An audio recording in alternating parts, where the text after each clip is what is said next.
Welcome back to the channel and part 9, the final instalment of my road trip up to Skye to meet G and visit her friends. And we woke in the van to mist outside along the loch. Girl, let's get us home. So Well, breakfast first at Spean I was Bridge. just going to head home, but we've decided to get a second wee breakfast down at Spean Bridge at a really good bridge cafe there. I've been there before when we were cycling up there, bike packing, and so yeah, I thought I'd just film coming home, as with the mist. It's quite eerie and mystical, the views as the sun was trying to burn through. So you just be tailing down behind in the van, so I wasn't in a hurry, just relax and enjoy the quietness of the roads. It's only about 8 in the morning, so off we go.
And it's a lovely view here over Loch Clunie. Look how flat Cam is.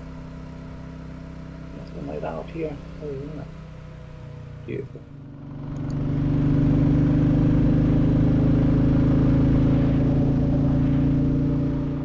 So it's certainly warming up as the day's going on. Really warm. When I was riding home just in a t-shirt underneath my wax jacket. Makes a change from when I came up in full waterproofs, etc. Lovely quiet road though, riding down, that's nice.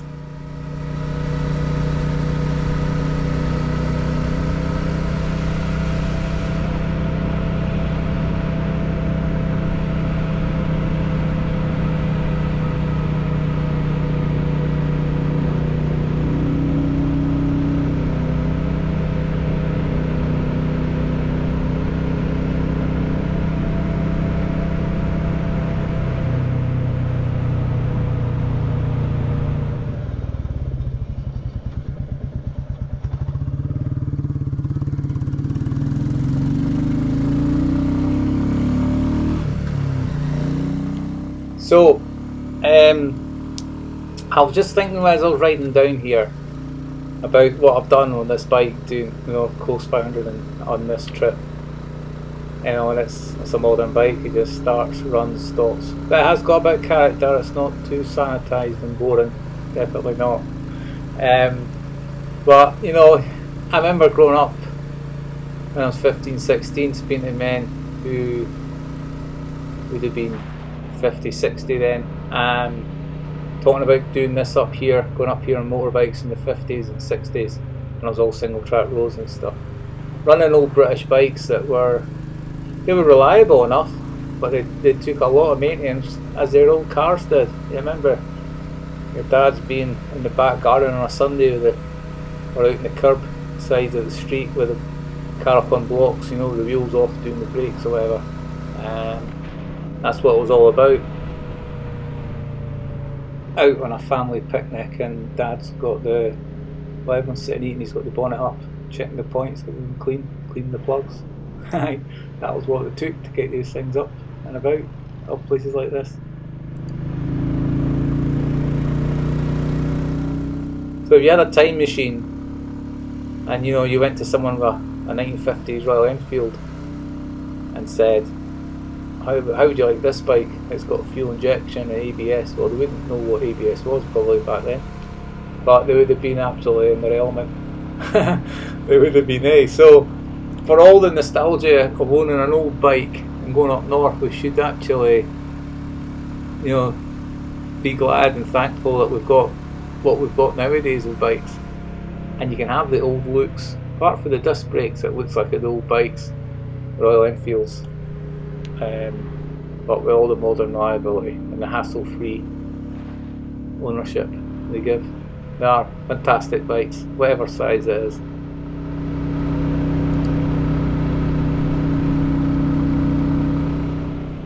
There's a couple of lovely old tractors here painted up.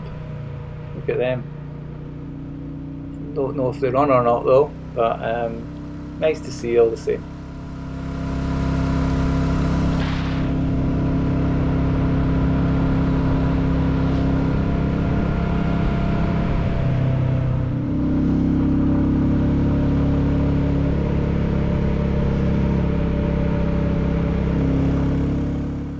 Some nice bends coming up here before we go on the Loch side.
Now the long straight down Loch Lochy. Just remember that. Look at that for a view, eh? Look at that, stunning.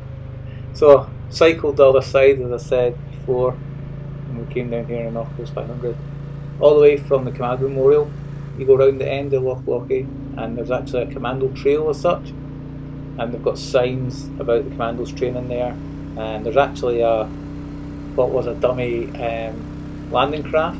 This is where landing crafts were first tried out, the concept of landing troops on a shallow shore with flat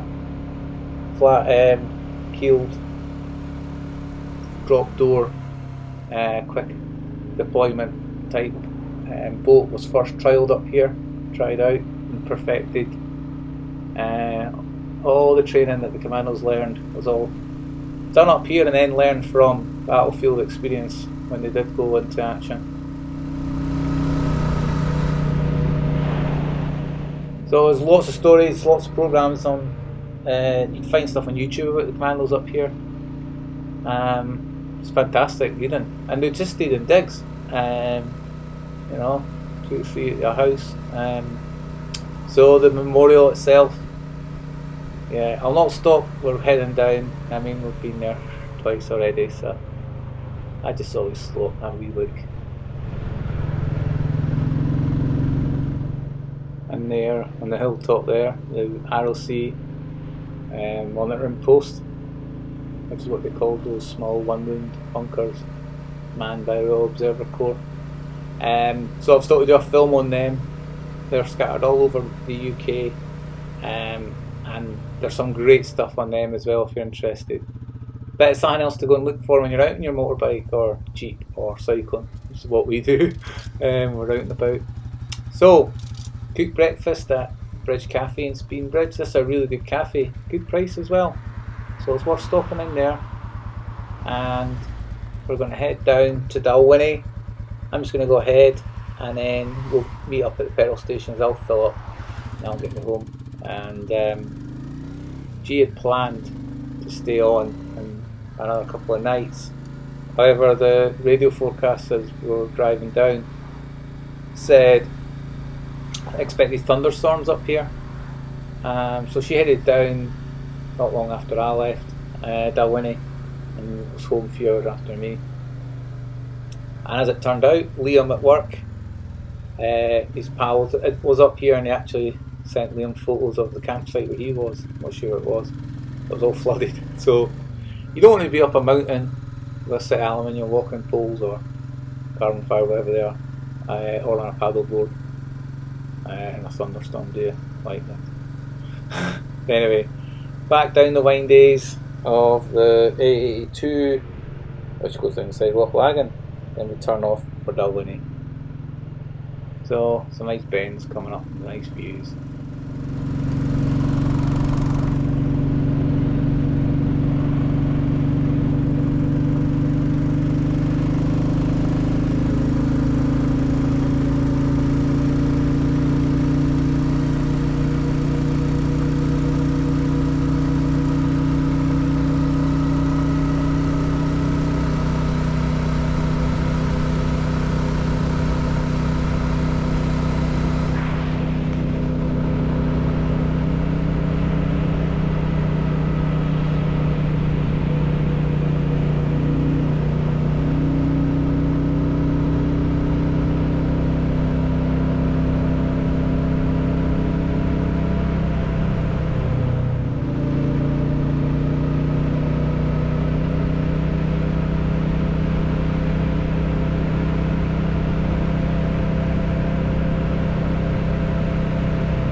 Brilliant having an empty road in front. Have the road to yourself, that's the way to have it. Good road surface as well on the 882.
So the time that I got home, that was 8,000 miles on the clock, 50 miles short or something, and that's 6,000 miles of the rear tyres done.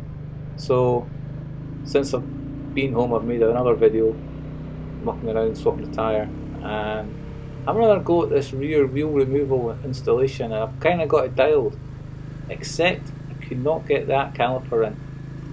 So I'm going to persevere with this because it can't be a complicated setup.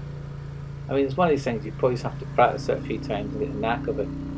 But I think it's overcomplicated compared to... I had the Honda XR400, right? Tool axle off, snail cam adjusters, spacers stay in the hub. Absolutely brilliant, bomb-proof. I mean, 12 minutes you took the back wheel off that, turned a motocross tyre, put it back on. That's how quick and easy it was to work on. That's how they should have done something like that on something like the Enfield. But it's got the big mud guards which are stopping you pulling the wheel out. So anyway, we'll cover that, cross that bridge when we get to another film. I could have hacked all this up, but it's nice weather and nice scenery, so some of you like to watch long films, so you've got the choice of watching it or fast forwarding through. So anyway, I'm going to shut up for a bit and let you enjoy the bends.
I think this road is becoming one of my favourite roads up north.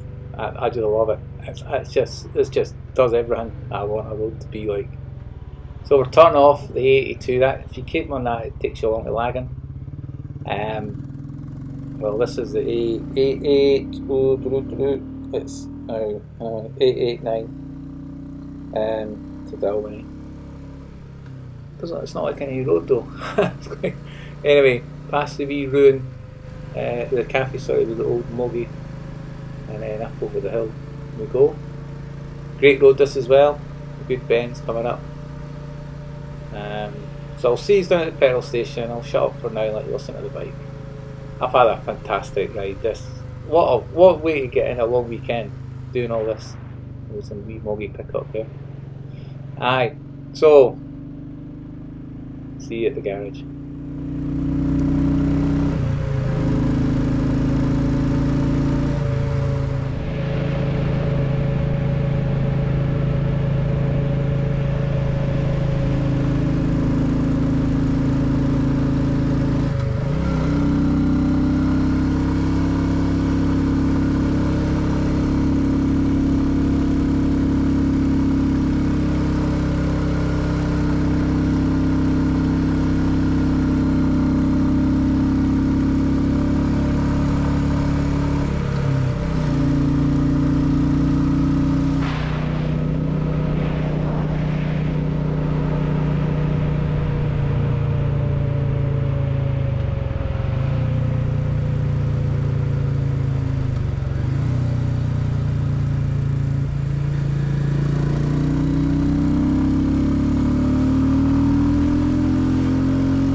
Perfect car pulling in. Thank you, sir.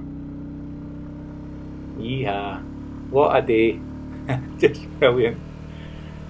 I'm not looking forward to the A9 home, but it's a 2 hour ride you just got to do. You know, just get it done, get over and done with. Yeah.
So obviously there's a lot of red deer up here looking at the fencing on the side of the road. Obviously trying to keep them out of some of those plantations. But probably quite a dangerous road at night in the dark for them. Because of course unless they look at you some side on, you don't see them because you don't see the eyes. But not seen a lot of red deer actually riding up this time. So anyway, round the bend we go, past the distillery and then into the garage.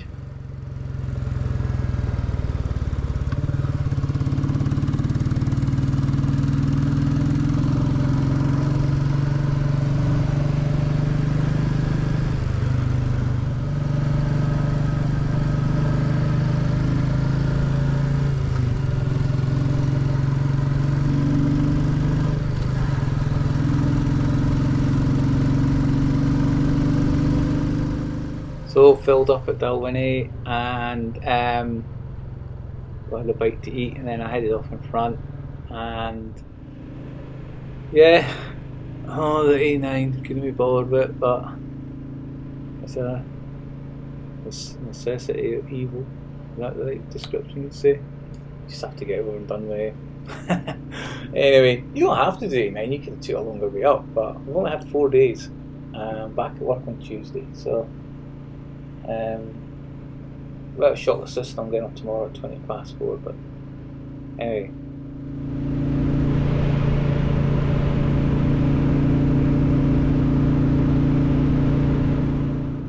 So about 2.5 hours or something and we'll be at A9 done and then cross the Forth Bridge, City bypass. So a bit of a bleary camera coming down back into Dunbar. I rubbed it with a glove covered in squished insects or something. So those handguards, you want to see the bugs on them, it would have been all over my gloves and then you're trying to clean your visor. So aye, a good thing to have. So I hope you've enjoyed all this. Hope it's not been too long. But what you can cram into a long weekend. So 600 and something miles, not bad. And I'll be back with another film on probably my back tyre sometime next. I need to get some Jeep films done and I need to get some cycling films done. I've got some World War II stuff to look at on the push bikes and I'm going to do a push bike film that you should watch because it's about motorbikes. It's about green laning in Scotland in the 90s before the open access. So thanks again as always for watching. Leave your likes and comments. And as always, I'll get back to you. Take care. Thank you. Till next time. Bye for now.